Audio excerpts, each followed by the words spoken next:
नारा लगाया कि महानगर ने थाना सपा को जिताना है और जिताया भी। ये सीट हमारे बलबूते जीती है। लेकिन उसके बाद अखिलेश यादव ने क्या किया मेरे साथ? एक गाड़ी दिए थे वो भी छीन ले गए। क्यों? हमसे नफरत क्यों?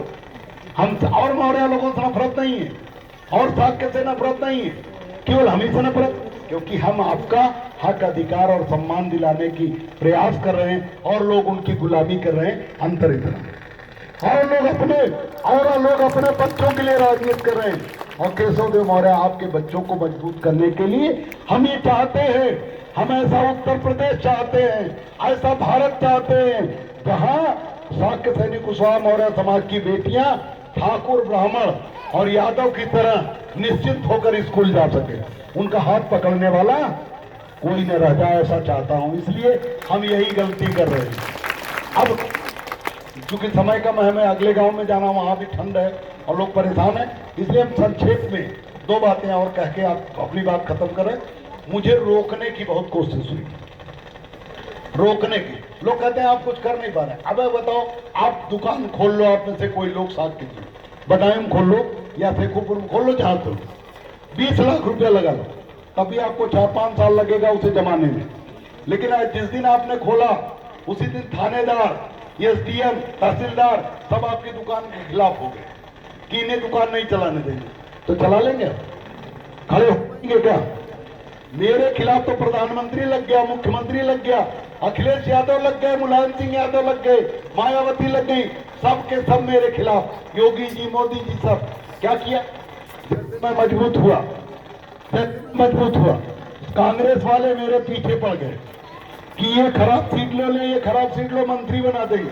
हमने कहा हम खराब सीट कोई नहीं लेंगे। लड़ाई हो गई। कासगंज के मंच में मैंने दिग्विजय सिंह को बेइज्जत किया, यूट्यूब पे देख लीजिए। मैंने कहा मैं मंत्री बनने के लिए नहीं निकला हूं, मैं शाक्य सैनिक कुशवाहा मौर्य समाज को उनका हक अधिकार दिलाने निकला हूं। और अगर हक अधिकार नहीं दोगे तो मैं हलक में हाथ डाल के निकालना जानता हूं। ये बेइज्जती हुई उनकी? नहीं हुई। और जब बेइज्जती क्यों किया? क्योंकि उन लोगों ने हमें परेशान कर रखा था, तब उन्होंने हमें छोड़ा कि तो बेइज्जत, ये तो बेशरम आदमी है, कहीं भी बेइज्जत कर देगा।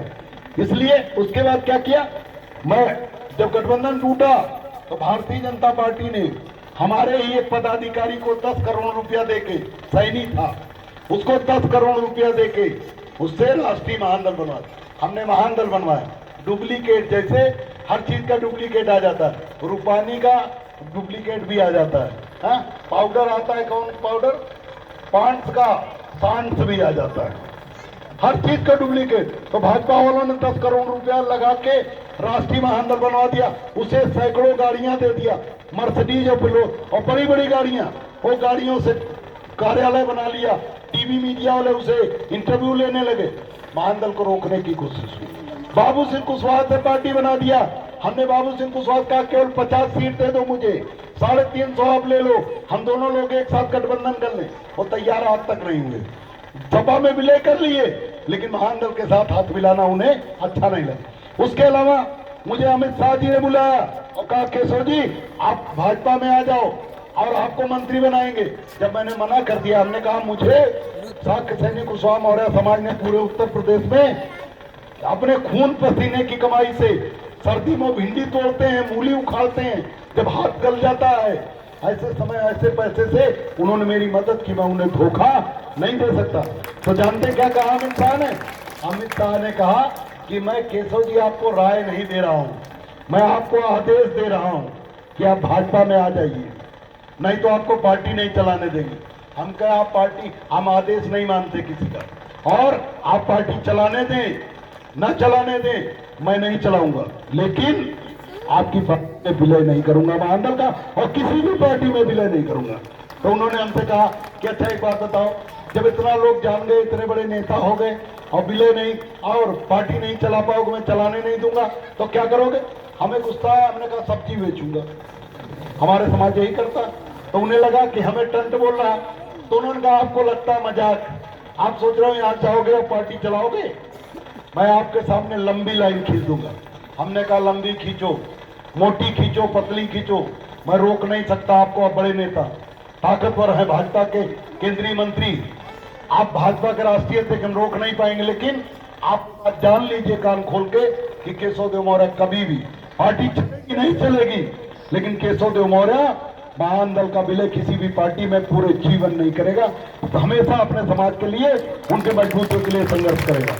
उसके बाद क्या किया अमित शाह ने, पता हमारे सामने लंबी लाइन क्या खींची, हमारे इनाम के व्यक्ति को, जो भारतीय जनता पार्टी कभी भी कैबिनेट मंत्री नहीं बनाई थी किसी साहब के सैनिक उस भारतीय जनता पार्टी ने हमारे इनाम के व्यक्ति को प्रदेश अध्यक्ष बनाया, मुख्यमंत्री का चेहरा बनाया, महान दल को कमजोर किया। लेकिन हम डरे नहीं, आप लोग थोड़ा बहुत इधर उधर हुए लेकिन हम घबराए नहीं। क्यों? क्योंकि हमारी लड़ाई विधायक बनने की होती, मंत्री बनने की होती, अपने फायदे के लिए होती तो हम डर जाते, लेकिन हमारी लड़ाई आपके लिए है, आपके बच्चों के लिए, आपकी पत्नियों के लिए है, आपके आने वाली पीढ़ियों के लिए, आपके खेत को सुरक्षित करने के लिए हमारी लड़ाई थी। हमने कहा चलो जब इनको होश आएगा फिर हमारे साथ आएंगे।